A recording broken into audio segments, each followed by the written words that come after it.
Ses pieds étaient semblables à de l'airain ardent. L'airain, dans l'écriture, symbolise le jugement. La cuve qui était placée dans la tente et l'autel ainsi que le serpent fixé sur une perche dans le désert étaient tous deux entièrement faits en airain. Exode 30, 18, Nombre 21, 8, 9. Ses pieds étaient semblables à de l'airain brûlant. Je nous montre que toutes ses œuvres, ses voies et sa marche sont entièrement justes. Ses pieds étaient semblables à de l'airain ardent, comme s'il eût été embrasé dans une fournaise.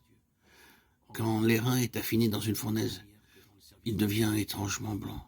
Combien purs et forts sont les pieds du Seigneur. Tout ce que condamnent ses yeux pénétrants, ses pieds puissants le foulent. Il jugera tout ce que ses yeux reconnaîtront coupable. Ses œuvres sont pures, tandis qu'il marche de manière si sainte au milieu de ses églises. Combien nombreuses sont les choses qu'il devra condamner. Sa voix était comme la voix de grandes eaux. Cette voix est majestueuse et irrésistible. Elle n'est pas semblable à celle que les hommes entendaient lors de son ministère ici-bas, si tendre et douce qu'elle attirait les hommes à lui. Non, elle est si majestueuse et puissante que les hommes ont peur de l'entendre et qu'ils ne le veulent même pas. Les fleuves élèvent, ô Éternel, les fleuves élèvent leur voix. Les fleuves élèvent leurs ondes retentissantes, plus que la voix des grandes, des puissantes eaux, des flots impétueux de la mer. L'Éternel est puissant dans les lieux célestes. Psaume 93, 3, 4. Cela nous montre combien sa voix est forte. Si tu traverses les eaux, je serai avec toi.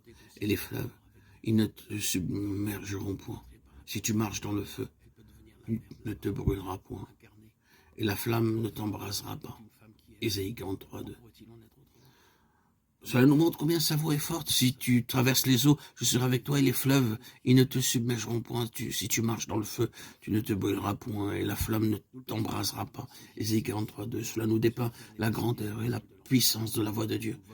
Et aujourd'hui, cette grande et puissante voix procède de Christ, celui qui est semblable à un fils d'homme.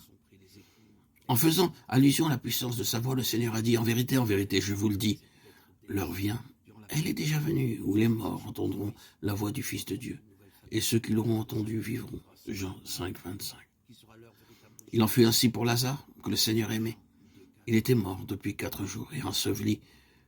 Mais quand le Seigneur s'est décrié avec une voix forte, Lazare, sort. Alors celui qui était mort est sorti. Jean 11, 17, 43, 44. Combien est puissante la voix du Seigneur. En parlant de sa colère, il nous est dit que l'Éternel rugira d'en haut. Il poussera des cris contre tous les habitants de la terre. Jean 25, 30. Et encore, la voix de l'Éternel est puissante, la voix de l'Éternel est majestueuse. Psaume 29, 4. Lorsqu'il viendra pour juger, sa voix seule saisira les hommes de tremblement. Si l'Église craint le Seigneur et obéit à ses paroles, elle pourra s'approcher avec liberté du Seigneur lorsqu'elle le rencontrera face à face.